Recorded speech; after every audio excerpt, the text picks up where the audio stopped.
Rádio Lugar Absoluta. TVN.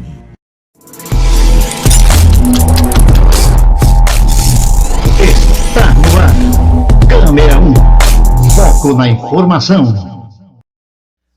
Olá, boa noite a você, amigo internauta no Brasil e no mundo. Muito boa noite, muito prazer. Eu sou o Zaqueu Cohen e você está nesta noite no Câmera 1 pela TVN Brasil, www.tvnbrasil.com.br e também pelo YouTube. Com certeza nós esperamos aí desde já a sua participação, se assim você o desejar e o quiser. Eu já quero também deixar aqui para você o número do WhatsApp do programa, que é o 98561-1305. 98561-1305. O Câmera 1 toda terça-feira pela TVN Brasil, sempre trazendo assuntos da mais alta relevância, e vamos juntos até às 23 horas, falando com certeza de conjuntura política, social, relações internacionais, abordar também, por que não, outros temas, tais como a Lei Maria da Penha. Nós estamos aqui nesta noite no Câmera 1 com ele, que é advogado, é um exímio conhecedor do saber jurídico, é meu amigo pessoal e também um grande rotariano. Eu estou falando dele, do meu amigo, do nosso amigo, amigo da humanidade, amigo de Brasília, amigo de todo o Distrito Federal, doutor Oscar Silva. Doutor Oscar Silva, é um grande prazer, uma alegria recebê-lo mais uma vez aqui na TVN Brasil e especialmente no Câmera 1. Boa noite, doutor Oscar Silva, bem-vindo à TVN Brasil. É com você.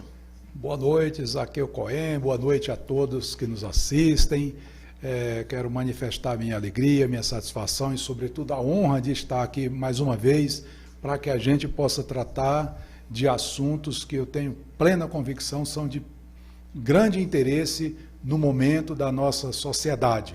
Nós estamos vivendo dificuldades, mas nós podemos, com certeza, vislumbrar também possibilidades e caminhos para que a sociedade possa superar essas grandes dificuldades que nós estamos enfrentando, todo esse sofrimento de forma pessoal e social, mas também de darmos um encaminhamento para que a sociedade possa se assumir em si mesma para tomar rédea do seu destino e assim a gente poder fazer o Brasil ser uma nação organizada, próspera e conquistadora dos seus sonhos. Olha só, o doutor Oscar Silva, ele tem sido um homem que tem lutado não só pela questão da justiça no país, mas sobretudo, como ele bem disse agora, pelo crescimento, pelo desenvolvimento. Não é porque está na presença dele, até porque se porventura não fosse assim, eu não o convidaria.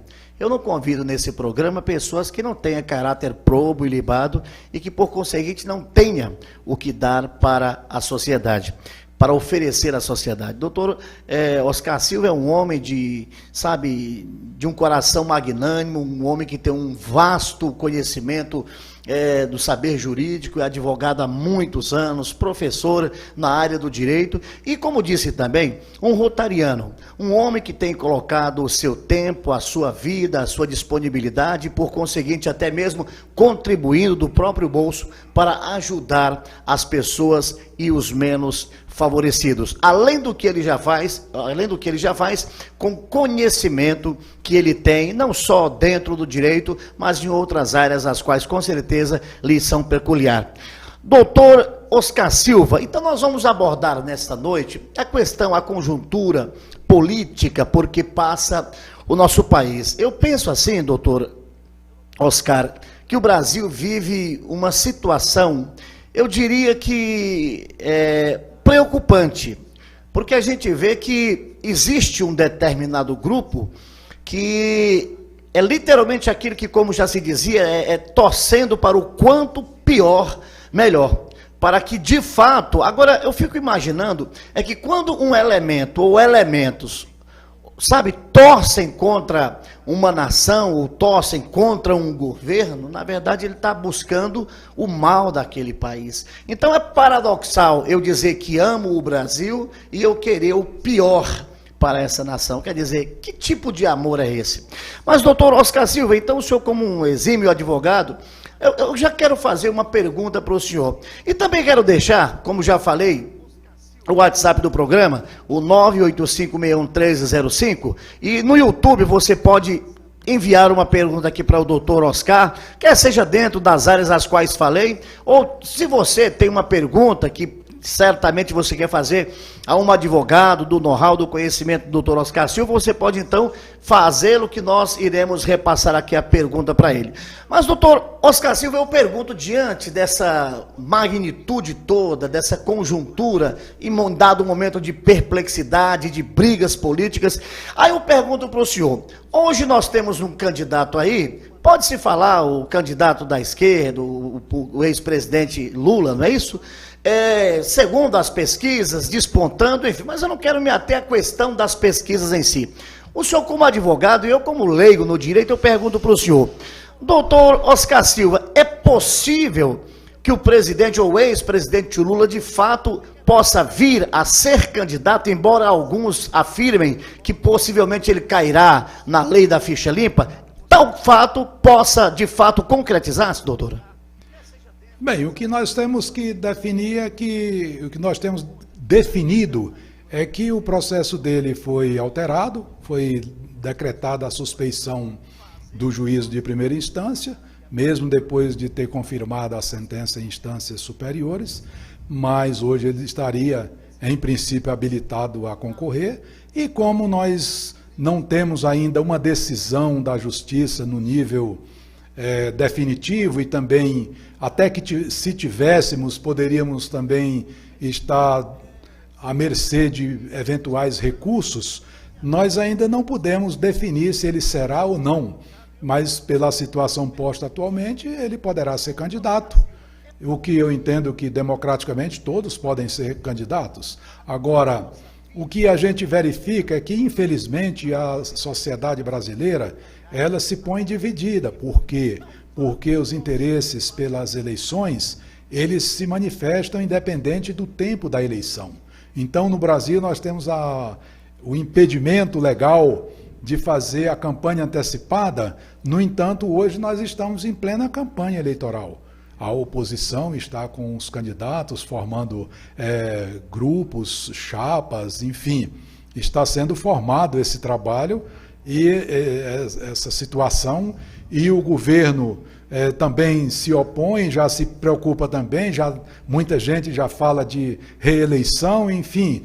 Nós tivemos esse grande problema com essa divisão, essa pandemia que não era prevista, não estava no programa de governo, não estava no programa da oposição, mas ela veio exatamente para alimentar ambas as partes e criar uma dificuldade, uma divisão na sociedade brasileira. Hoje o que nós estamos vendo é que o Brasil está com os seus cidadãos como a torcida do time de futebol, né? Nós temos um verdadeiro, como eu diria, um fla-flu, ou seja, ninguém se convence de que o outro possa ter razão em qualquer ponto, em qualquer motivo. Então, o que origina de algum ponto, de um lado, é contestado do outro, independentemente de qualquer análise, de qualquer avaliação.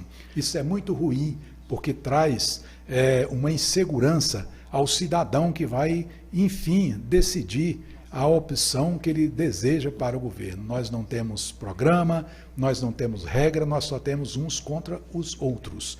Enfim, nós somos a favor de quê?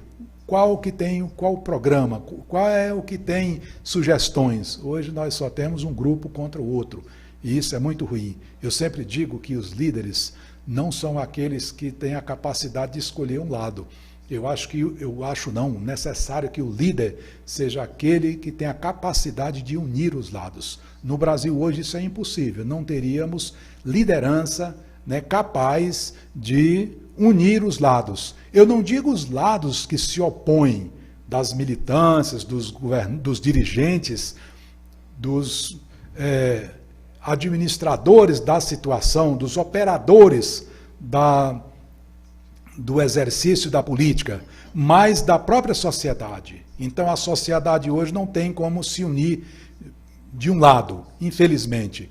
E nós precisamos que isso aconteça o mais brevemente possível e que o grupo de oposição permita que o governo possa governar, porque toda a energia colocada contrária à gestão pública, ela causa prejuízo aos cidadãos e não apenas ao aparelho administrativo. Então nós vemos hoje que existe uma oposição muito forte, uma oposição declarada, uma campanha aberta dos meios de comunicação, parte dos meios de comunicação. Inclusive, nós conseguimos o grande mérito de dividir a própria imprensa, né? A imprensa hoje está dividida, temos imprensa de um lado e imprensa do outro. Quando eu sempre sonhei que a liberdade de imprensa seria exatamente o compromisso que a imprensa tem com a verdade, hoje a liberdade de imprensa é para que a parte da imprensa que cobra mais liberdade, para que ela possa manipular com liberdade a conveniência dos interesses que ela quer defender.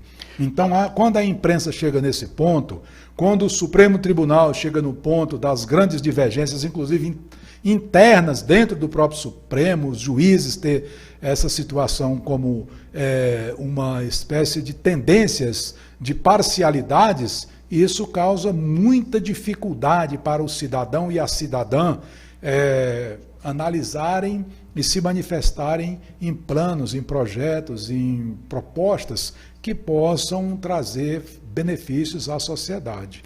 Então, essa divisão que nós estamos verificando hoje, ela realmente é muito prejudicial ao país, talvez mais do que até um erro ou outro, né, que o governo possa ter, até porque nós fomos surpreendidos com uma pandemia que impediu de ter uma administração voltada para os propósitos administrativos. Quando nós tivemos a eleição, nós não tínhamos uma pandemia na programação do governo, na programação dos candidatos. E depois da eleição surgiu uma pandemia que poderia muito bem servir para unir todos os brasileiros e buscar a solução diante da inexistência de solução, que é o que acontecia.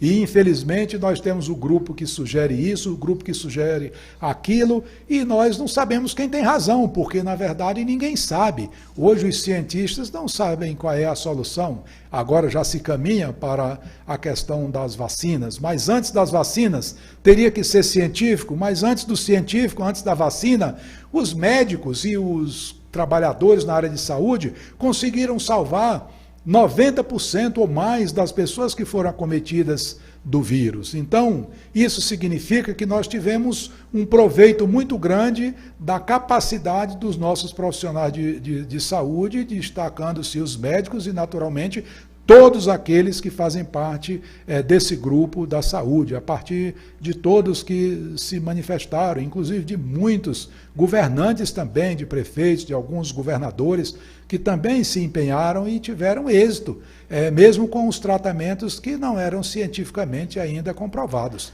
Graças a essas pessoas, nós tivemos ainda a salvação de muitas vidas. Doutor Oscar Silva, quando me traz à memória um fato, uma narrativa que, quando o senhor fala que hoje nós temos grupos antagônicos nesse país e que, de alguma forma, em razão dessa sede pelo poder, do poder pelo poder, prejudica a nação. Eu me lembro que nos anos 90 houve um levante nos territórios lá em Israel, a OLP, a antiga Organização para a Libertação da Palestina, quando houve, acredito que, uma guerra local, e naquele momento era o Likud que estava no poder. Na época era o ex-primeiro-ministro, saudoso primeiro-ministro Yitzhak Samir.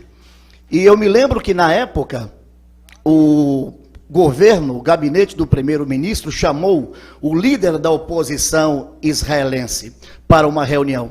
E eu não estou lembrado se na época foi o também saudoso Shimon Peres, e eles se reuniram, eles conversaram, e eu achei muito interessante, eu nunca esqueci aquilo, quando aquele líder da oposição falou: nesse momento de guerra não existe oposição ao governo, existe apenas o Estado de Israel.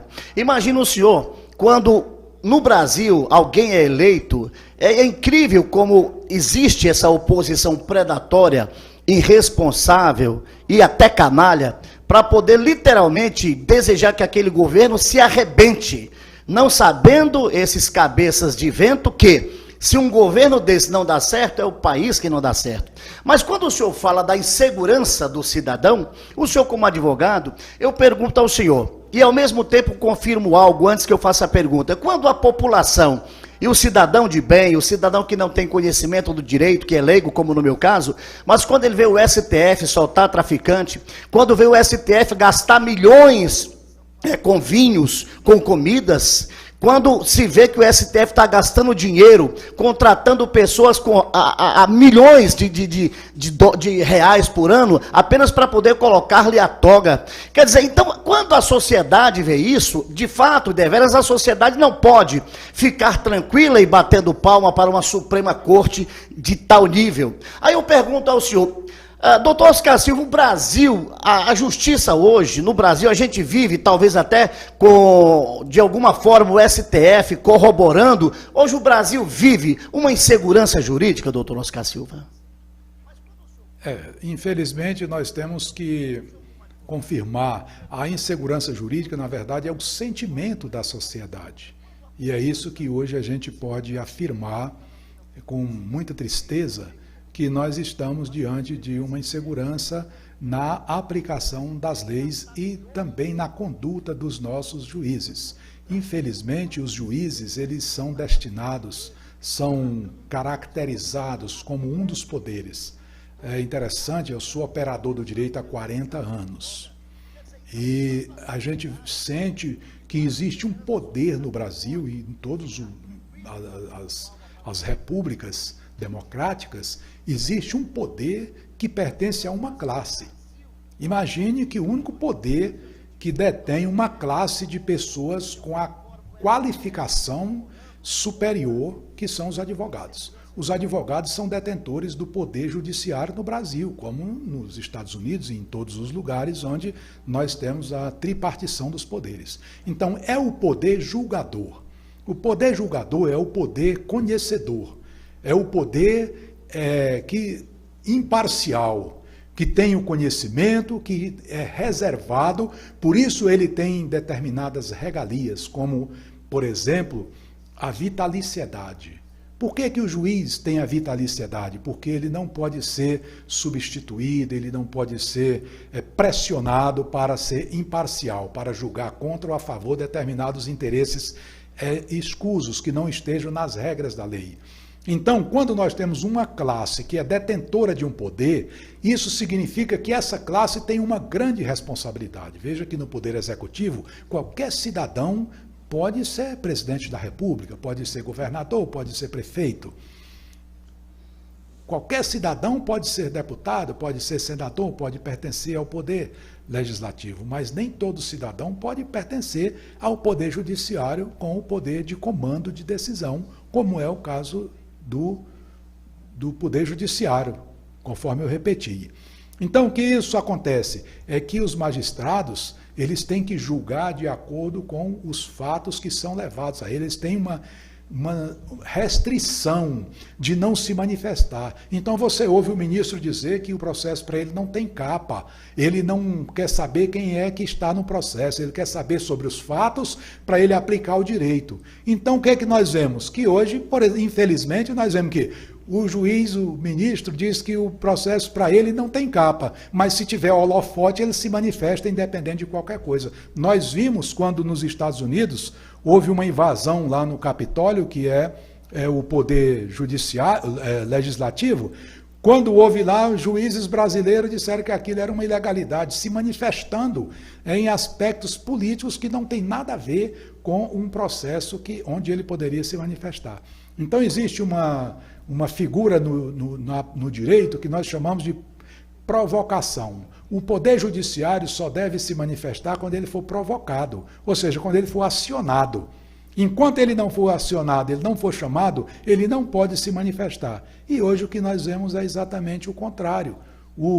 Toda vez que existe uma manifestação, uma decisão, um encaminhamento de qualquer ação, de qualquer dos poderes, tanto do legislativo quanto do executivo, os ministros se manifestam fora do processo.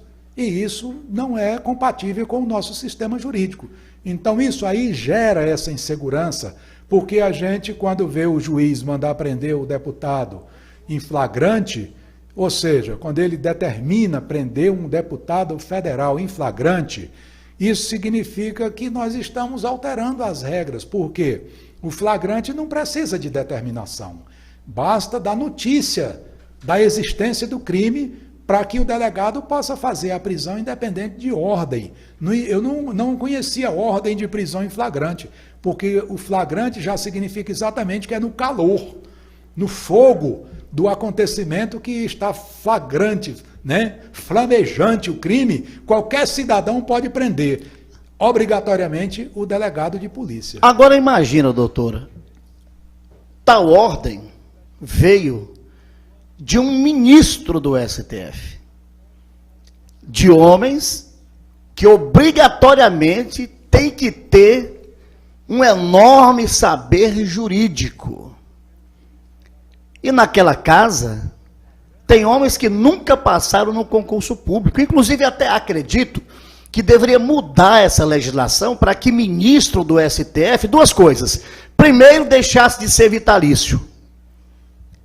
E segundo, deixar de ser indicado por presidente da República. Porque teve um ex-presidente que literalmente falou que o STF era uma casa acovardada.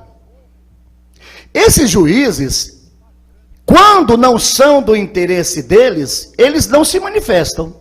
Mas quando é do interesse deles, aí eles se manifestam. Basta ver quando o senhor fala dos poderes, e tais poderes, como diz a Constituição, têm que ser harmônicos, porém independentes. O STF tem mostrado que não tem sido um poder independente. Sabe por quê? Porque, doutor Oscar Silva, tem legislado. Quantas ações que veio do poder legislativo, tomada por iniciativa, mais do que isso, por ordem do STF. Hoje, a antipatia da população pela Casa Máxima da Justiça Brasileira é em razão disso e de outras ações desastradas que esses ministros, eles acham que são deuses, deuses do Olimpo, quando são meros mortais. Mas são os mortais que têm um poder indescritível e incomensurável. Quando o senhor fala dos juízes aí, se um juiz comete um crime, a penalidade dele é ser aposentado compulsoriamente. O castigo dele é ser aposentado e continuar recebendo altos soldos. E literalmente sorrindo da população brasileira. Tem sido uma vergonha esse Supremo Tribunal Federal. É lamentável. E mais, quando um juiz, quando um ministro manda prender um deputado federal porque o ministro Fulano de Moraes não gostou do que ele falou, mandou prender um deputado federal. E a Câmara se acovardou. A Câmara se acovardou e permitiu que o seu integrante fosse humilhado pelo simples fato de manifestar o seu pensamento. Que ele possa ter exacerbado nas afirmações, tá, vamos lá. Mas prender um parlamentar em pleno exercício do mandato, mandato este conferido pelas urnas, conferido pelo povo, coisa que os senhores ministros não são, e poderiam ser, para acabar com esse achincalhe, não só na justiça, como diante do cidadão brasileiro. O juiz se acha um semideus. Tem vídeos aí de juiz afrontando o cidadão. Você sabe com quem estava? Essas perguntas que a gente já sabe e que tem que mudar. Eu só quero ler aqui, doutor Oscar Silva, o entrevistado é o senhor, mas eu quero ler aqui duas coisas. O Sóstenes Santos, ele diz o seguinte: embora que Abraham Lincoln, grande estadista norte-americano Abraham Lincoln, ele diz que de todas as formas de governo, a democracia, ela é o menos pior. Mas o Sóstenes diz o seguinte: o problema está na forma que a tal democracia foi colocada. a inversão de valores, tudo isso foi implantado na sociedade para que se perpetue a gestão corporativa do sistema, segundo ele, infelizmente. E aí ele falou outra coisa aqui também, mas depois eu até posso falar. Mas o que o senhor tem a dizer aqui do comentário dos sócios, doutor Oscar Silva? Bem, a justiça, ela tem um papel fundamental, porque ela é a parte da balança, né, que equilibra a aplicação das regras aos fatos. Então, ela não pode manipular os fatos. Ela tem que apurar os fatos que foram manipulados, que aconteceram, para que ela possa aplicar as regras e orientar aos cidadãos. Tem uma regra que diz que os fatos, né, dami factum dabo tibi jus, ou seja, o juiz diz ao cidadão, a quem ele serve, me dê os fatos, traga-me os fatos, que eu te darei o direito. Então essa é uma regra, né, do direito romano, que nós somos romanistas em grande parte, em que pese a gente ter também outra forma, mas a predominante. Então, o nosso sistema é no sentido de que os juízes se obrigam a aplicar a lei. E ao juiz só é concedida a complementação das lacunas da lei. Ou seja, quando não existe a lei, o juiz deve interpretar qual é o sentimento da sociedade através dos costumes, através de outros julgados que possam ter acontecido semelhante àquele caso que ele está julgando. Então, os juízes, eles, na verdade, são restritos a aplicar o direito exatamente para promover a convivência da sociedade, inclusive a integridade da convivência. Os juízes não podem decidir, julgar, deixando a sociedade fora da previsão de convivência. Muitas vezes, a decisão do judiciário, ela não é justa, mas ela tem uma finalidade de harmonizar essa convivência. Então esse é como diz, quando o juiz não pode cumprir a lei por ser lei, ele tem que cumpri-la por ser justa. E o que é justa nesse caso? É mesmo que não favoreça integralmente uma parte, mas que ela favoreça a convivência de toda a sociedade. Como a gente vê, muitos crimes que são praticados, eles não são praticados, por exemplo, os crimes contra a pessoa. Um crime de homicídio, ele não é um crime apenas contra a pessoa, ele é também um crime contra a sociedade. Se alguém mata outrem, ele deve ser punido não apenas pelo fato de haver matado, mas de que a decisão, que a aplicação daquela pena sirva de exemplo para toda a sociedade de que ela foi ferida no momento em que o direito e que a vida daquela pessoa, ou a integridade física foi atingida pela ação do infrator. Então, o que o juiz precisa é se colocar na sua condição. O juiz é um servidor público que se propôs a não ser rico e nem pobre, mas trabalhar com todo o seu potencial para o bem da sua comunidade, da justiça e da harmonia na convivência da sua sociedade por uma vida digna. Uma vida integralmente digna. É por isso que ele tem direito à estabilidade, que ele tem direito à garantia do salário, que ele tem direito à aposentadoria, que ele tem direito à vitaliciedade. Tudo isso é em troca de que ele se ofereça para a sociedade como um servidor e não como um governador. Como nós vemos que os ministros do Supremo Tribunal, em que pese eles serem indicados pelo presidente da República, e aí tem uma carga muito negativa por conta de que os ministros foram indicados por tal presidente, como se o presidente indicasse um ministro para ele. Ora, se o presidente tem um mandato de 4 a no máximo 8 anos, como é que ele indica alguém vitalício para ser vinculado a ele? Isso já é um erro que precisa ser corrigido. Não é possível que aconteça dessa forma. Mas o que é mais grave ainda é que os ministros são aprovados pelo Senado Federal. Aí onde está outro gargalo, no meu ponto de vista, que os senadores vão sabatinar os candidatos a ministro. E o que acontece?